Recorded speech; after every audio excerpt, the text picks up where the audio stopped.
오늘 우리에게 주시는 하나님 말씀을 통해 다 함께 은혜 나눕니다. 그러면 오늘 우리에게 주시는 하나님의 말씀을 다 함께 보도록 하겠습니다. 오늘 우리에게 주시는 하나님 말씀은 창세기 2장 15절부터 17절입니다. 다 함께 읽습니다. 여호와 하나님이 그 사람을 이끌어 에덴 동산에 두어 그것을 경작하며 지키게 하시고 여호와 하나님이 그 사람에게 명하여 이르시되 동산 각종 나무의 열매는 내가 임의로 먹되 선악을 알게 하는 나무의 열매는 먹지 말라.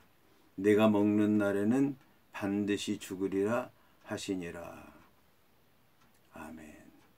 오늘 말씀의 제목은 반드시 죽으리라 입니다.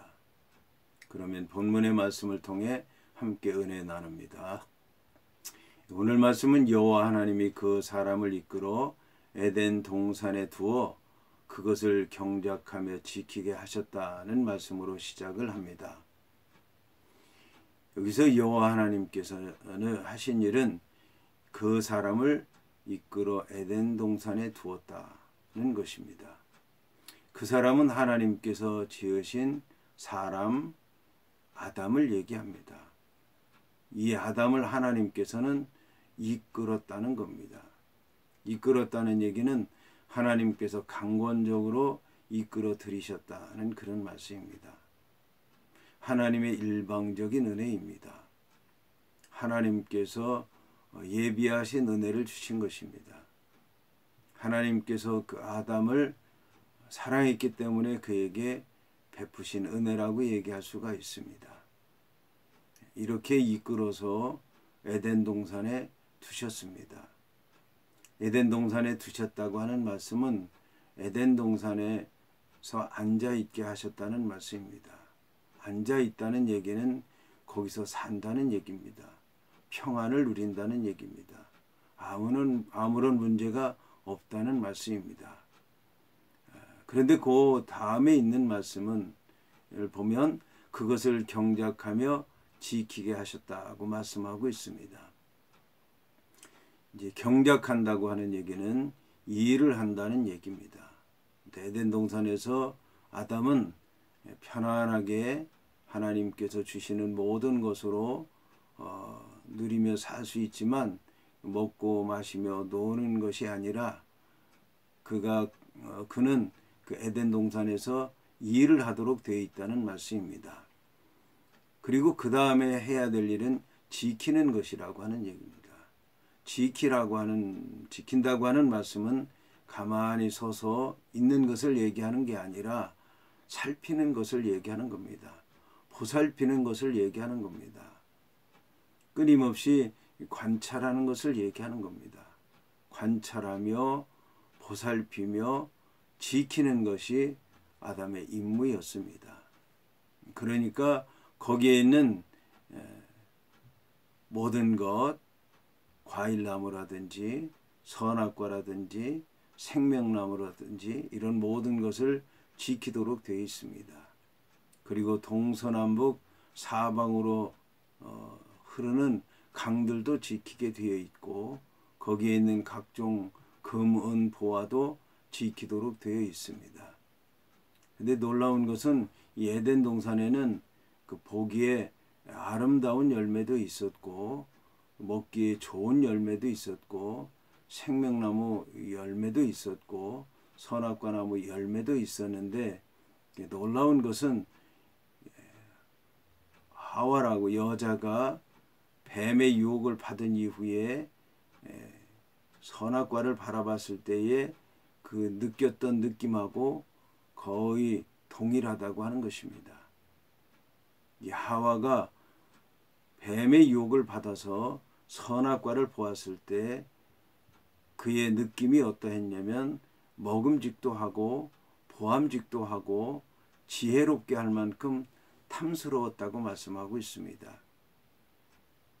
하나님이 지으신 동산, 하나님의 보시기에 그러했는데 이 뱀의 말을 들었던 그 여자가 볼 때도 그러했다고 하는 것입니다.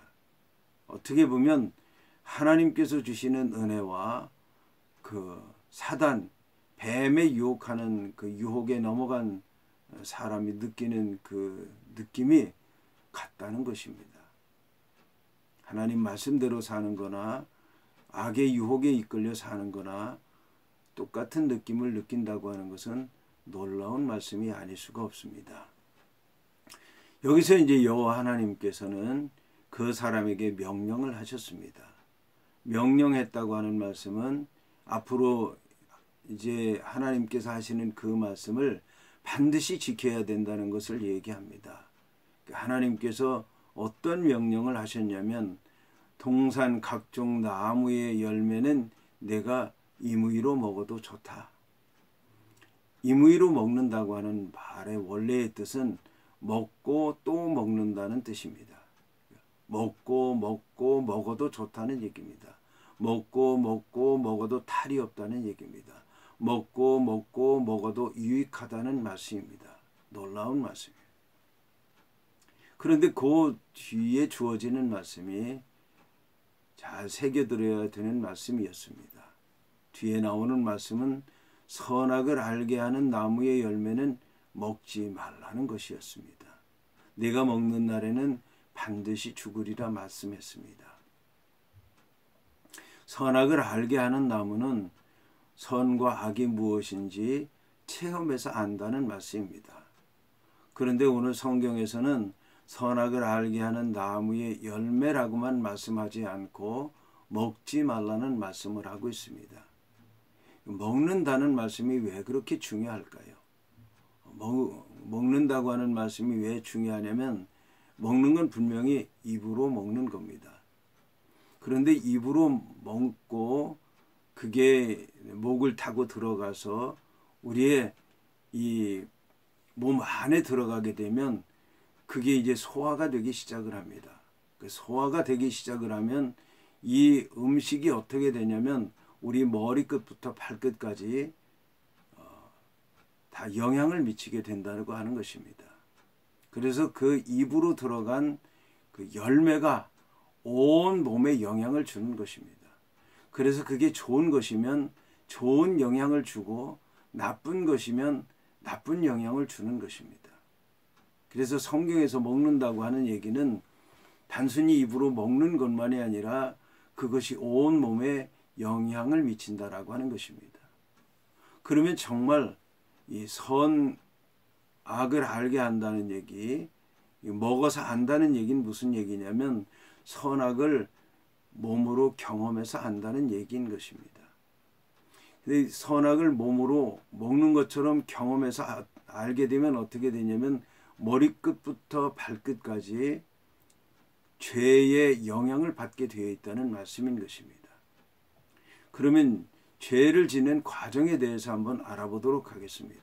예를 들면 우리가 어떤 물건을 훔친다고 했을 때에 훔치는 것은 손으로 하는 일입니다. 그러나 손만 움직이는 것이 아니라 온 몸이 다 움직이게 되어 있습니다. 분명히 물건은 손으로 훔치는 것이지만 발로 가야 되는 겁니다. 근데 발로 가기까지는 마음이 작동을 해야 돼요.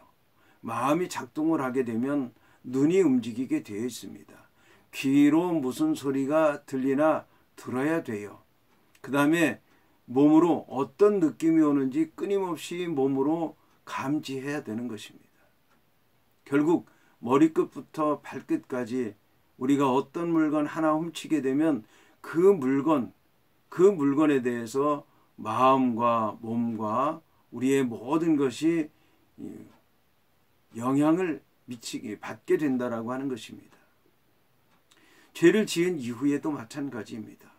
죄를 짓게 되면 우리의 영혼이 죄에 의해서 지배를 받습니다. 우리의 영혼이 죄에 의해서 지배를 받게 되면 우리의 모든 행동하는 것, 말하는 것, 살아가는 것이 죄의 영향권에 있게 된다는 것입니다. 죄라고 하는 건 관계가 끊어지는 것입니다. 관계가 끊어지면 혼자 있게 되는 것입니다. 하나님은 인간을 결코 홀로 있도록 창조하신 분이 아닙니다. 하나님과의 관계를 맺고 사람들과의 관계를 맺고 삶을 통해서 관계를 맺는 것인데 죄라고 하는 것은 관계를 끊어버리는 것입니다.